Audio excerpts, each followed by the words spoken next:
Hello, you wonderful people, and welcome to another episode of Super-Fanta-Fi. This being a show, we're talking about TV shows that are the supernatural, fantasy, and/or science fictional genre. For today's episode, I'm gonna talk about the latest episode of Killjoys. Another great episode. There's so much amazingness that went down in this episode. Let's break it down. First and foremost, kind of picking up what I talked about last episode, is the interesting dynamic between Klein and the lady, and we're picking up with that, with him being like, so remember you promised me, a universe, and she was like, I was being, it was a figure of speech, and she's like, I will own a universe, but then, I'll give it to, so in turn you will too. It's almost adorable, because it's almost like a daughter bargaining with her dad, like that's the dynamic she's going for, and I'm like, it's actually in a weird way almost adorable, in that regard. I'm like, dude, that's so fascinating. And then he's like, well, I just need one planet. Crash, is that fine? She's like, fine, you can have that one planet. I'm like, it's so interesting, like the bargaining that's going down. Because it's like, oh, you must be a little nervous. She's like, why would I be nervous? He's like, well, the fact of the matter is you're doing everything that you've dreamt of doing for so long. So obviously, being a little apprehensive would be, very, and she's like, human? Because I think it is happening where she's kind of like, like her mannerisms and everything, she is very human-like, which is so fascinating. And the fact is, it's like, what is Klein up to? And that's a big thing that comes up in conversation. Like, how can you 100% say where Klein's loyalty is? Because it always seems like Klein's always had the best of intentions, but at the same time, it's like, it's hard to say when he was a Holland. He always did try to do the right thing, even though he didn't have the emotions tied to it. That's also another element that has to be thought of. I didn't even think about it at all. Let's not forget Anila / Dutch's mom still out there waiting for Klein to return. Like, that's a whole thing. I completely forgot about, right? That was a whole story element last season. It's like, right, that's still something that hasn't even been tackled. So that's something to kind of potentially look forward to. I didn't even think about that. I didn't think about that this entire season until just now, so that's going to be incredible. But just that whole aspect of, like, it's so, because the thing is, it's hard to say whether or not Klein is doing all this for survival, or whether he does actually legitimately care about the lady. Maybe because he thought, well, my two daughters are gone, why don't I make the best of this situation? Because he wants to be on Crash, but I was like, why are you so intent on going back to Crash? Because I guess, like, if you're going to live in this universe, because it's all over, I'm skipping around, but for him it's basically like, oh, we lost this, there's no winning this. So for him it's like, might as well go back home to the home that I once knew, that I've left so long ago. So maybe that's what that's supposed to be. But not just that, there's so much to dive into. I literally sung, Reunited, and it feels so good. Because I don't actually know the title of the song. Regardless, just because, like, everyone's getting together, it's like Anila and Delsea show up on the prison ship. Pre and Garrett save Turin, and they contact Zeph, and it's like, yeah, Johnny and Team Awesome Force, Dutch, Davin, and Johnny, they're going. We're going to get revenge. I'm going to kill and fight for each one of them. And Johnny's like, oh, that's so sweet. And it's like, wait, you're still alive. I even love it being like, oh, Johnny being like, oh yeah, Turin, the atmosphere has been good for your hair. He's like, you wish you could have a mane like this, Jaco. It's just so good. It's like everyone's reunited. Anila and Dutch, it's like, oh my god, they're there. It's so adorable, dude. It's so amazing. I love it. Then there's the whole thing of, like, okay, so they're planning to get weapons to kind of do what they're planning to do, but it's like, okay, so who do we get weapons for? Because Delsea plans to go back to Crash to kind of get back, her throne as one of the nines and stuff like that, but at the same time, it's like, don't they think you're dead? It's like, yeah, you've been quote-unquote dead since season 2. Well, end of season 2, where everyone thought you died. But regardless, it's like, yeah, so, like, how are you going to handle that situation? And she's like, whatever, I love that. And then, like, they're talking to the Rombell siblings, and I love that situation of, okay, so which one of us are you going to marry? And it's like, wait, what? Apparently Davin has to marry one. Like, they never explained what that was about, because it's about land and stuff like that, but I guess because of who Davin is, what kind of a specimen he is, he's big and brawny, the fact is he's a killjoy, he's a badass, he can handle himself, and they're kind of indebted to him because he kind of kept them alive, and in a way, I guess, kind of brought them together as siblings, as a family. kind of letting them know, like, oh, their uncle was potentially behind, what was happening to them. So I'm more, and potentially, trying to kill them and all that. So I'm curious, like, is that why they're like, oh, like bringing him into the family, what that could do to our genetics or whatever, or our family or whatever. So I love that being a thing. And it's like, oh, lots and lots of banging, the brother says. And Davin's just kind of like, really? That's all you're talking about? Like, dude, the fact is, if what happens on Westerly happens and continues, the lady wins, she's going to come after Crash. It's going to be the end to everything. There's going to be no banging in general. But I love that. And then, like, Dutch and Anila, because it's really interesting when you actually break it down, because it's like, them kind of talking and stuff like that. Anila's still be kind, because she hasn't really adjusted to the world. She's kind of still stuck in her own world, having been alive for so long, because she doesn't even know what a cup is. I mean, to be fair, it's something that Dutch made. It's like, oh, you do pottery? That's adorable. But even she being like, she's like, Johnny jokes about how my pottery skills are kind of, an atrocity all on her own or something like that. But that interesting conversation between Dutch and Anila about Klein, because for her it's like, no matter what happens, Daddy's always on our side. Never forget that. Like, he always, no matter what he does, it's always for our best interest. So that's why I'm kind of like, his intentions are to kind of just go with the flow, but it's also to make sure, like, yeah, I'm gonna go with the flow, but I'm gonna make sure that my kids are taken care of. Now that he knows, at the very least, that Dutch is alive and everything. I know I'm skipping around and everything, but it's so interesting because it's like, Dutch isn't the one to just be subservient. Like, the moment even if she has to go out alone, she will fight tooth and nail to kind of deal with this old lady situation. So that's why I'm confused. Not unless there's something like secretly he has hidden there. Regardless, so Anila sets up the whole situation because Dutch is trying to handle all their problems all at once. So she gives Anila the orders to basically if they give all their weapons over to Team Awesome Force, Delsea will make them part of the 9, and it's like, yep, that's a thing now. And then they start rubbing each other's ears, and it starts getting a little crazy and sexual. I'm like, what? Okay. And I really, really like the heart-to-heart that Davin and Delsea have. I love that. I'm just, once again, this beautiful family dynamic that has grown into what it is. Like, the fact is that we're having these moments where it's like Delsea and Davin having a family heart-to-heart about the fact is, because for Davin, it's like, oh, did Jax, say anything about me? I mean, when I saw him last, I didn't know him, so he must hate me. It's like, no, because of him, we're actually here. So there's no shape or form does he hate you. And it's like, oh, that's sweet. The fact of the matter is, and he's looking at her, and he's like, you're different. She's like, what are you talking about? It's like, she's not the same person she was before because she's changed a lot, because she has someone to fight for. And Neela, when you have someone like that in your life, they become the thing that you fight for. And I think that really resonated with Davin, because, well, he can understand, because he's in love with Dutch like Delsea is in love with Anila. And it's so interesting because it's like, that's, I'm surprised they didn't comment on it more, but it is that weird thing of like, yeah, you're in love with the sister, I'm in love with another sister, so it's kind of like, it makes the family dynamic even more interesting because, like, oh, we're dating siblings who look exactly alike because obviously, Dutch and Anila's a very complicated situation because of the green and everything.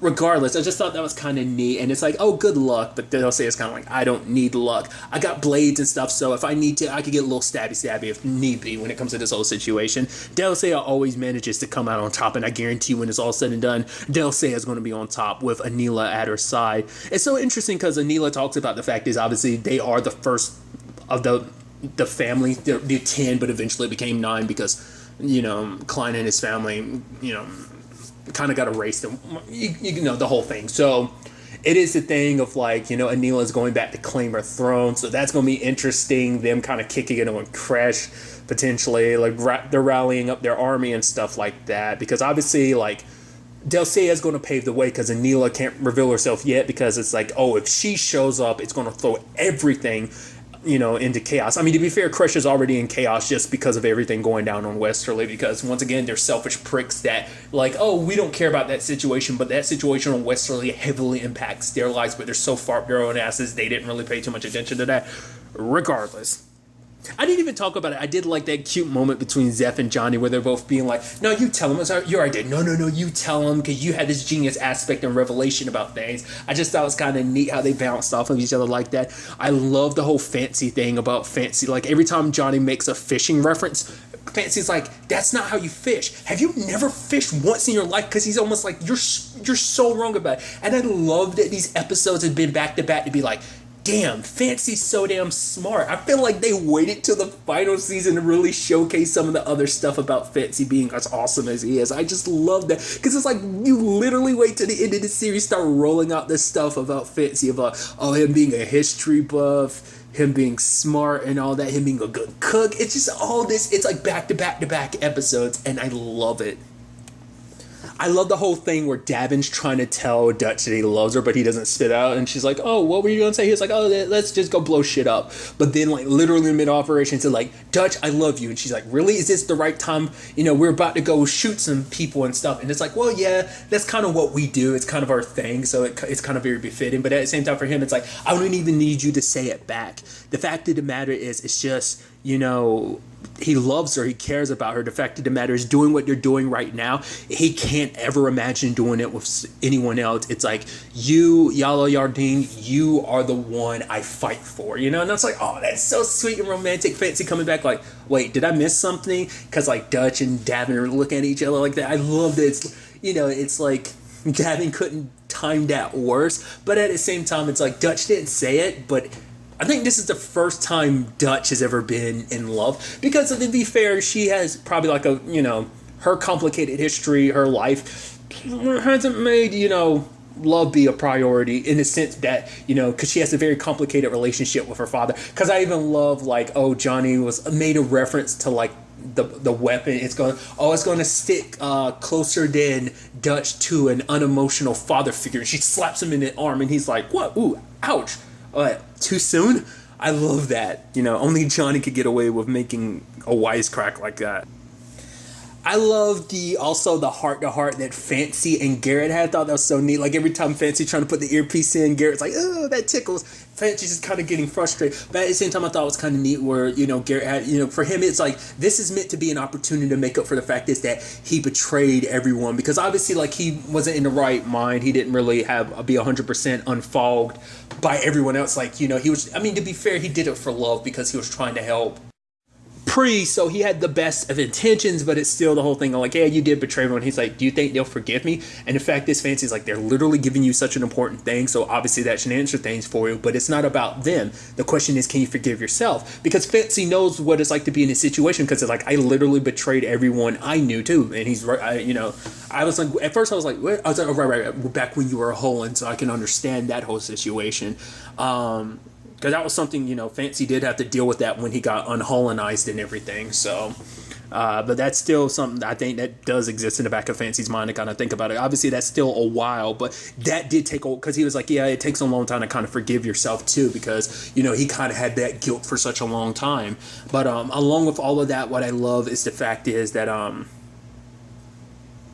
you know, Garrett's like, Fancy, you do care about people. And Fancy's just kind of like, good luck, Garrett. And he's like, oh, Fancy. And gives him a bear hug and everything. Fancy's like, I shouldn't have said anything just because you're getting all sentimental like that. It's such an adorable scene. I love it. You know, so I just thought that was amazing. Then there's Turin and Pre on Westerly. Shit's getting bad. Fog's rolling in. And it turns out all of the ladies' little creatures aren't just little anymore. They're full-blown big to the point they're eating humans. Poor Carl. He pops up again and he's like, I'm gonna go with you guys. And his son gets snatched up and it's like, oh, he's nothing but a bloody puddle. It's like, poor Carl. You had to be his sacrificial lamb. I'm curious, like, if you go back to earlier seasons, does Carl actually pop up here and there or something like that? Because I feel like when Klein was talking to him, that was the first time we saw. I love that he was, you know, part of Klein's, you know, fake interrogation then, and now here he is again, and now he ends up being fodder, you know, for that whole situation. So they gather everyone that's left in Old Town into the bar and everything, because a lot of people already kind of left westerly, or at the very least Old Town anyway, kind of earlier on. So, and what's so sad is like you see the lady and her child, because obviously she still does, because she hasn't remembered that's her child since season 4, because obviously her memory was completely wiped. But now it's also like not only was your memory wiped, you're also living a completely different life. So even more so, you don't remember that that's your child. And I just seen them again. I was like, all right, I forgot about that. Literally in episode 9, you bring that back to just be like, oh, remember this mother and child are still separated. It's like, oh, they don't recognize each other. It's like, oh, that's so heartbreaking. And obviously, you know, they're trying to keep everyone there while, you know, Team Awesome Force and everyone, the prison ships and everything is trying to get shit done. But one dude walks out, gets killed, and everyone's worried. But and I love him I love this is an episode for motivational speech. Like Dutch gave a killer one that was pretty amazing. I love that, like, you know, when it's all said and done, if we win, you know, the quad is going to need protectors. And I love anyone that raises their hand to kind of take this mission that you didn't necessarily sign up for. But the fact is, you know, dudes, and I'm glad to call anyone that fights alongside us family. I was like, I just like her kind of inspiring people like that. It's pretty badass. And Pre does the same thing, because for him it's like, you're Westerlands. Each and every one of you might not remember who you are, but that is who you are at your core. The fact is, we went through the bombings, the wall. Westerly always gets back up, and, you know, singing the song and everything. So I just thought that was just like nice. And I love the only person you see not singing is Turin, but I'd like to think Turin was kind of about to, you know, if the camera kept on, he would eventually or he's singing along inside of his head, but he's too hardcore, he's too gruff and grumpy to just kind of, you know, let that side of himself show. That's what I like to think. So I love the whole Garrett situation too, of Klein, and he's kind of like messing up, and it's like, the thing is, I still don't know whether or not Garrett knew what he was exactly supposed to do. Was he purposely messing up? I don't think so. I think it's one of those things of like, oh, we needed your reactions to be real, so when you thought you messed up, like, oh, that was the whole point, because Klein would suspect, because we didn't tell you everything, which you kind of feel bad about. But at the same time, I'm sure Garrett's not going to judge him too harshly, because he's like, I need to make up for my mistake anyway, so I'm kind of cool with it. But, you know, Klein doesn't say anything about Dutch being alive, but hearing her voice again made him so happy. So I was like, oh, the factory's being attacked. The fact of the matter is that's just to draw your forces from the ship, so the ship can be attacked. It's like, let me go handle that. Obviously, they're kicking ass in the factory. Love Johnny and Dutch being a duo, just like them kicking ass, like them kind of like got a dude in their hands. They're pointing their guns at the guy that's in each respective hand and shoot. It's like, oh man, Johnny's like, oh, I miss stuff like this. They set down the bomb. Klein shows up and he's like, oh, good girl, kind of impressed with what Dutch did, and smashes the bomb. I'm like, oh, well, shit. I was like, why are you doing that? You know, Dutch is, so I was like, what? And then it's like, oh, nope. They were expecting it. It was all part of it. And I love that he's like, oh, we got big missiles. And Klein's like, why am I not surprised out of anyone that you would mistake, you know, think the size of your missile matches the power you have, which is interesting. I mean, I was about to say, because I was about to say, Davin hasn't used his powers. Like, right, there's nothing to use his powers against because the green is gone. I completely and utterly forgot about that.